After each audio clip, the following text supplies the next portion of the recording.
Hello વિદ્યાર્થી મિત્રો, DD set exam એટલે કે diploma two degree common entrance ટેસ્ટની અંદર મેથ્સ સબ્જેક્ટમાં ડિફરન્સિએશન ચેપ્ટર, વિકલન ચેપ્ટરના એમસીક્યુ શરૂ કરી રહ્યા છીએ.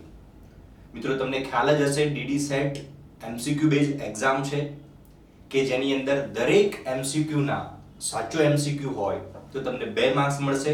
જો તમે એને એટેમ્પ્ટ નહીં કરો એટલે કોઈ પણ જવાબ લખશો નહીં તો એના 0 માર્ક્સ છે. અને જો કોઈ ખોટો જવાબ લખો છો તો એનો 0.5 એટલે કે અડધો માર્ક્સ કપાઈ જશે માઇનસમાં. એટલે માઇનસ સિસ્ટમના એમસીક્યુ છે. તો મિત્રો જે પણ કન્ટેન્ટ કરીએ છીએ એ પ્રોપર તમે કરશો તો એ પોઝિટિવ માર્કિંગમાં જવાના ચાન્સીસ વધી જશે. સપોઝ તમે અમુક ચેપ્ટર નથી કરી શકતા તો ઓકે છે, પણ જે કરો છો એ પ્રોપર કરજો. ઓકે, તો મિત્રો આપણે શરૂ કરીએ છીએ વિકલન ચેપ્ટર. તો વિકલન ચેપ્ટર છે એ 8% જેટલું વેઇટેજ ધરાવે છે. મિત્રો એના એમસીક્યુ શીખતા પહેલા એનું બેઝિક આપણને જાણવું જરૂરી છે. એટલે કે એના ફોર્મ્યુલા શું છે, એના વર્કિંગ રૂલ શું છે. જો એ આપણે જાણતા હોઈએ તો ઘણા બધા એમસીક્યુ તો એના ફોર્મ્યુલા અને વર્કિંગ રૂલના બેઝ ઉપર જ હોય છે મિત્રો. ઓકે, તો સૌથી પહેલા આપણે સ્ટાર્ટ કરીએ એના ફોર્મ્યુલા. તો d/dx એક સિમ્બોલ આપેલો છે મિત્રો તમને. d/dx એનો મતલબ છે x ની સાપેક્ષે વિકલિત. ઓકે, વિકલન શું છે અને વિકલિત શું છે? આપણી પાસે જેટલા પણ x વાળા ફોર્મેટ હોય કોઈ બી ફંક્શનનું તમે વિકલિત કરો છો તો એ પ્રોસેસને વિકલન કહેવાય છે. વિકલિતને ઇંગ્લિશમાં ડેરિવેટિવ કહેવાય છે અને વિકલનને ઇંગ્લિશમાં ડિફરન્શિએશન કહેવાય છે. ઓકે મિત્રો, તો હું ડેરિવેટિવ શબ્દ યુઝ કરીશ. d/dx એટલે શું? ડેરિવેટિવ. કોનું ડેરિવેટિવ? તો રાઉન્ડ બ્રેકેટમાં જે લખેલું છે એનું. ઓકે મિત્રો, તો આને શું વંચાય? d/dx c એટલે કે c નું x ના સાપેક્ષે વિકલિત. ઇંગ્લિશમાં કહેવાય c નું x ના સાપેક્ષે ડેરિવેટિવ. તો મિત્રો હું જે પણ શબ્દ બોલું તમે સમજી શકો એટલા માટે મેં બંને મીનિંગ તમને કહી દીધા છે. તો મિત્રો સૌથી પહેલા આપણને આ જો સૂત્રો આવડતા હશે તો MCQ માં આપેલા ક્વેશ્ચન્સ આપણે ઈઝીલી સોલ્વ કરશું. ઓકે, તો સૌથી પહેલા C અહીં શું ઇન્ડિકેટ કરે છે? કોન્સ્ટન્ટ ટર્મ એટલે કે અચળ પદ. કોઈ પણ અચળ પદ એટલે આખા ચેપ્ટરની અંદર x y અને થોડું આગળ જશો એટલે એક મેથડ આવે છે એમાં થીટા અને t. આને જ વેરિયેબલ ગણવામાં આવે છે.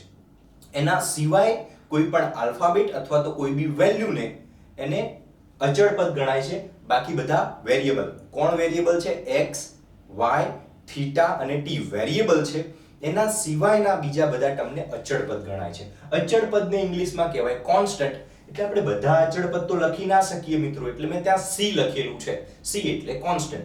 કોન્સ્ટન્ટ ટર્મનું x ની સાપેક્ષે વિકલિત 0 થાય. ઓકે, બીજું છે x⁴n. x⁴n એટલે શું? બેઝમાં આધારમાં x હોય ને ઉપર ઘાતમાં 2 3 4 5 100 200 1000 કોઈ પણ ઘાત આપેલી હોય, એ પછી પ્લસમાં હોય કે માઈનસમાં હોય. શું છે નિયમ? એ ઘાત આગળ આવી ગઈ અને x ની ઉપર ઘાત ઓછી થઈ ગઈ. કયું સૂત્ર છે મિત્રો? x ની ઉપર કોઈ ઘાત આપી હોય એનું ડેરિવેટિવ શું થાય? તો શું બોલવાનું?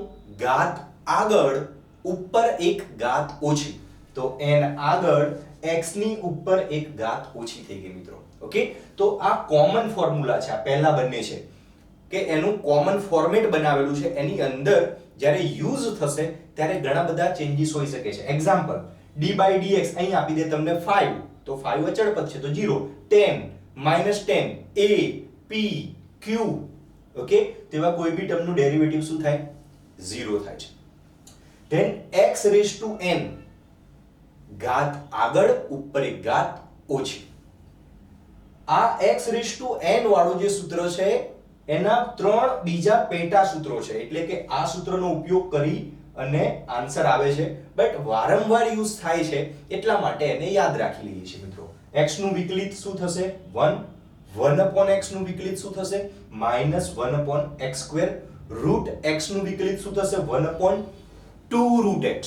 ઓકે, વિકલિત એટલે ડેરિવેટિવ પણ કહી શકાય. log x નું 1/x. a⁴x. a⁴x નું આન્સર શું આવશે? a⁴x તો પોતે આવશે જ. એની બાજુમાં શું આવી જશે log a base e. Okay, તો આ a રેઝ ટુ x નો આન્સર છે. તો મિત્રો ફરીથી જેમ આની અંદર ઘણા બધા ઓપ્શન હોઈ શકે છે, આ કોમન સૂત્ર લખ્યું છે, એની જગ્યાએ કોઈ પણ નંબર હોઈ શકે છે પોઝિટિવ કાં તો નેગેટિવ. એ રીતે મિત્રો a રેઝ ટુ x માં a જે લખ્યો છે ત્યાં કોઈ પણ નંબર હોઈ શકે છે, 2 3 4 5 10. ઓકે, તો અહીં કોન્સ્ટન્ટ છે અને ઉપર વેરિયેબલ છે. મિત્રો આ બંનેમાં ડિફરન્સ જુઓ તમે, અહીં નીચે x અને ઉપર વેલ્યુ, આમાં શું છે નીચે વેલ્યુ અને x ક્યાં છે ઘાતમાં. તો આ બંનેનો ડિફરન્સ તમને ખબર હોવી જોઈએ. a રેઝ ટુ x નું આન્સર થાય a raise to x into log a base e. Similar આના જેવો જ કેસ, a જે રીતે કોન્સ્ટન્ટ આપ્યો છે એવો ને એવો e પણ કોન્સ્ટન્ટ છે. ઓકે, તો કેમ અલગ આપ્યું? કારણ કે અહીં a છે તો અહીં a લખ્યો e રેઝ ટુ x, અહીં e આવે. મિત્રો લોગેરિધમ ચેપ્ટરમાં એક રૂલ છે, log e અને બેઝ e હોય તો આનો આન્સર 1 થઈ જાય, એટલા માટે આ ટર્મ અહીં લખ્યું નથી. ઓકે, તો ડાયરેક્ટ તમારે શું યાદ રાખવાનું છે, e રેઝ ટુ x નું derivative e raise to x જ થશે. ક્લિયર મિત્રો? તો આ જે છે એ ફોર્મ્યુલા આપણને આવડવા જરૂરી છે. ક્લિયર? સેકન્ડ જે ફોર્મ્યુલા આપેલા છે એ ટ્રિગોનોમેટ્રી એટલે કે ત્રિકોણમિતિના છે.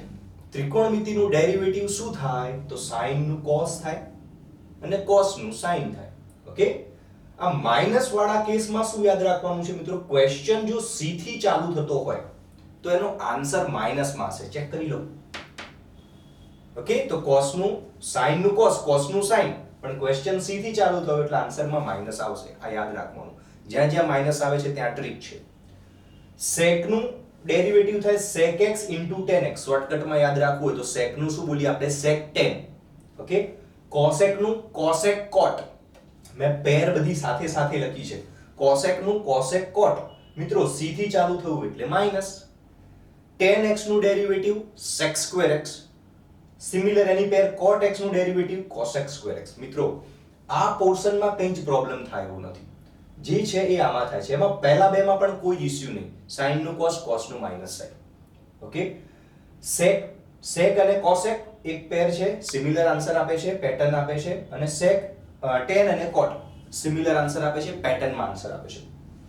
તો મિત્રો તમે જોશો sec અને cosec માં શું યાદ રાખવાનું છે, sec અને cosec ના આન્સરમાં એ પોતે તો આવે છે અને એની સાથે એની એક બીજો પાર્ટનર લઈને આવે છે. sec માં શું આવે, sec tan, sec તો ખરો જ, એની સાથે tan. cosec માં શું આવે, cosec તો ખરો, બીજું cot. તો તમે જુઓ એક પેર બની છે, sec tan ની પેર બની છે અને cosec cot ની પેર બની છે. ઓકે મિત્રો, તો આનો મતલબ શું થયો, sec ના આન્સરમાં tan આવ્યો તો tan એ પ્રોમિસ લઈ લીધું કે ભાઈ હું તારા આન્સરમાં આવ્યો છું તો તારે મારા આન્સરમાં આવવું પડશે. તો તમે જુઓ tan ના આન્સરમાં sec આવ્યો છે. એ જ રીતે cosec cot, cosec ના આન્સરમાં cot આવ્યો તો cot એ પ્રોમિસ લઈ લીધું ભાઈ તારે મારા આન્સરમાં આવવું પડશે, તો cot ના આન્સરમાં cosec પણ આવ્યો. હવે યાદ શું રાખવાનું મિત્રો, tan અને cot વાળી પેટર્ન શું છે, સ્ક્વેર વાળી પેટર્ન. તો tan માં sec આવવાનો છે તો ખબર છે, પણ પેટર્ન કઈ સ્ક્વેર વાળી, તો sec square x. cot માં cosec આવવાનો છે તો ખબર છે, પણ પેટર્ન કઈ સ્ક્વેર વાળી, તો થઈ જશે cosec square. માઈનસ મૂકવાનું એનું કારણ ક્વેશ્ચન c થી ચાલુ થયું. તો મિત્રો આ બંને જે છે એ સ્ક્વેર વાળી પેટર્ન છે. આ બંને જે છે એનો પાર્ટનર sec tan, આ છે sec tan, આ છે cosec cot. ઓકે, તો યાદ આ રીતે રાખવાનું છે, sec tan cosec cot. Done મિત્રો, આમાં જેટલી મહેનત વધારે કરશો તો MCQ એટલા ઈઝી થઈ જશે. આ હું નોર્મલ તમને બતાવીને પણ કહી દઉં કે તમે યાદ કરી લો, પણ આ એટલા ઈઝી નથી, કન્ફ્યુઝન ક્રિએટ કરશે. એટલા માટે સ્પેશિયલ આને સમજાવું છું કે કેવી રીતે યાદ કરવાના છે. ઓકે, તો ટ્રિગોનોમેટ્રી કેવી રીતે યાદ કરવાના છે, sin નું cos, cos નું માઈનસ sin, એ તો ક્લિયર થઈ ગઈ. એ બે sec અને cosec કેવી રીતે યાદ કરશું, sec tan, cosec cot, c થી શરૂ થાય એટલે માઈનસ. ડન. tan અને cot ના આન્સર કેવી રીતે યાદ કરીશું મિત્રો, તો tan નો આન્સર છે sec square, cot નો આન્સર છે cosec square. tan અને cot ના આન્સર સ્ક્વેર ના ફોર્મેટમાં આવશે અને આપણને યાદ છે sec tan, sec tan એટલે sec ના આન્સરમાં tan આવ્યો, tan ના આન્સરમાં sec આવશે પણ સ્ક્વેર વાળી પેટર્નમાં.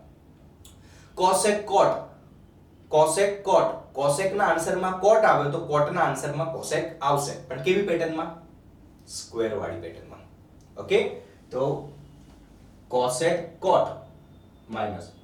કોટના આન્સરમાં cosec સ્ક્વેર આવશે જ, પણ કેવી પેટર્નમાં? સ્ક્વેર વાળી પેટર્નમાં. ઓકે મિત્રો, તો આ યાદ રાખવાનું છે. sec જોડે tan, tan જોડે sec, cosec જોડે cot, cot જોડે cosec. cot નો આન્સર સ્ક્વેરના ફોર્મમાં, tan નો આન્સર સ્ક્વેરના ફોર્મમાં. sec અને cosec તો મેં તમને સમજાવી દીધા છે. મિત્રો જો તમને આમાં કન્ફ્યુઝન હોય કે આ બધું શું છે, ટ્રિગોનોમેટ્રી ફંક્શન કયા છે, તો આટલા ટ્રિગોનોમેટ્રી ફંક્શન છે. sin અને cos તમે જાણતા હશો. sin ને ઉલટા કરી દઈએ એટલે કે 1/sin તો શું બની જાય? cosec. cos ને ઉલટા કરી દો એટલે કે 1/cos લખો તો એને કહેવાય sec. ઓકે, અને tan અને cot તો તમે જાણો છો. sin/cos કરો એટલે tan બની જાય, અને tan ના ઉલટા એટલે કે 1/tan ને શું કહેવાય? cot. અથવા તો cot નું બીજું સૂત્ર ઉપર cos નીચે sin. તો આ ત્રિકોણમિતિના બેઝિક સૂત્રો છે. શાના માટે કીધું? તમે આ ફંક્શનને ઓળખી શકો એટલા માટે. મિત્રો આ જ ત્રિકોણમિતિય વિધેય ઇન્વર્સના ફોર્મમાં આવે છે. sin ની ઉપર -1 લખ્યું છે મિત્રો. આનો મતલબ શું થાય? ઇન્વર્સ. તો ઇન્વર્સ વિધેયના પણ ડેરિવેટિવના સૂત્રો અલગ છે. sin ઇન્વર્સ નું 1/√1 - x², cos ઇન્વર્સ નું એ જ સૂત્ર, પણ આગળ શું મૂકી દીધો? માઇનસ. c થી ચાલુ થાય એટલે માઇનસ મૂકી દેવાનો મિત્રો. ઓકે, આન્સર તો બંનેના સેમ જ આવે. 1/√1 - x². sin ઇન્વર્સ હોય તો માઇનસ નથી મૂકવાનો, cos ઇન્વર્સ હોય તો માઇનસ મૂકી દેવાનો છે. આ બંને ક્લિયર? પછી આવે છે sec cosec. sec હતો પણ આ sec ઇન્વર્સ છે. ઓકે, તો sec ઇન્વર્સ નું શું થઈ જશે? 1/mod x √માં. આ બંનેની પોઝિશન ઉલટાઈ દેવાની. અહીં x² આવી ગયો ને અહીં 1